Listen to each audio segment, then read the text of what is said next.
আসসালামু আলাইকুম রাহমাতুল্লাহ আলহামদুলিল্লাহ ওয়া কাফা ওয়া সালামুন আলা ইবাদিহিল্লাযিনা ইসতাফা আম্মা বা'দ। সুপ্রিয় দিনদার পরহেজগার মুত্তাকি ভাই ও বোনেরা, কাছের দূরে দেশ প্রবাসীর যারা যেখান থেকে আজকের ভিডিওটি দেখতে আসছেন সবাইকে অসংখ্য অসংখ্য ধন্যবাদ। বন্ধুরা, আপনাদের সাথে খুবই গুরুত্বপূর্ণ একটি আমল শেয়ার করব, মনের আশা পূরণ হওয়ার খুবই চমৎকার একটি দোয়া।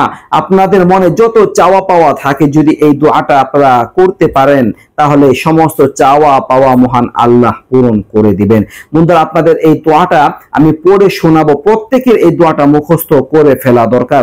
দর্শক, এই দোয়া সম্পর্কে হযরত আবু উমামা রাদিয়াল্লাহু আনহু বলেন যে আমি রাসূল সাল্লাল্লাহু আলাইহি ওয়াসাল্লামকে বললাম, ইয়া রাসূলুল্লাহ, ইয়া হাবিবাল্লাহ, ওগো আল্লাহর পয়গম্বর, আপনি অনেক দোয়া আমাদের শিখিয়েছেন কিন্তু এত দোয়া মুখস্থ রাখতে পারি না, তো আপনি আমাদের সংক্ষিপ্ত একটি দোয়া শিখিয়ে দিন যে এই দোয়াটা সমস্ত দোয়াকে শামিল করবে, এরকম একটা দোয়া শিখিয়ে দিন। তখন রাসূল সাল্লাল্লাহু আলাইহি ওয়াসাল্লাম এই দোয়াটি তাকে শিখিয়েছেন আর এই দোয়াটি পাঠ করার কথা বলেছেন। তো দর্শক, এটা রাসূল সাল্লাল্লাহু আলাইহি ওয়াসাল্লামের শিখানো দোয়া, সাহাবারা করেছেন, রাসূল নিজে এই দোয়াটা পাঠ করেছেন। তো যদি আপনি এই দোয়াটা পাঠ করতে পারেন সমস্ত চাওয়া পাওয়া আপনার পূরণ হবে ইনশাআল্লাহ, অধুরা সমস্ত কাজ বাজে আপনি সফলতা লাভ করতে পারবেন। খুবই কার্যকরী একটি দোয়া আপনাদের আমি পড়ে শোনাচ্ছি।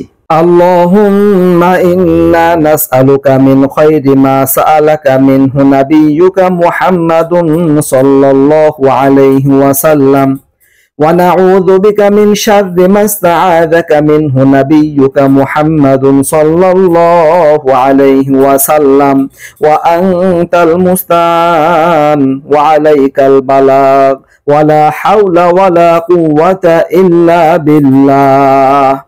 اللهم إنا نسألك من خير ما سألك منه نبيك محمد صلى الله عليه وسلم، ونعوذ بك من شر ما استعاذك منه نبيك محمد صلى الله عليه وسلم، وأنت المستعان وعليك البلاغ ولا حول ولا قوة إلا بالله। اللهم إنا نسألك من خير ما سألك منه نبيك محمد صلى الله عليه وسلم، ونعوذ بك من شر ما استعاذك منه نبيك محمد صلى الله عليه وسلم، وأنت المستعان وعليك البلاغ ولا حول ولا قوة إلا بالله।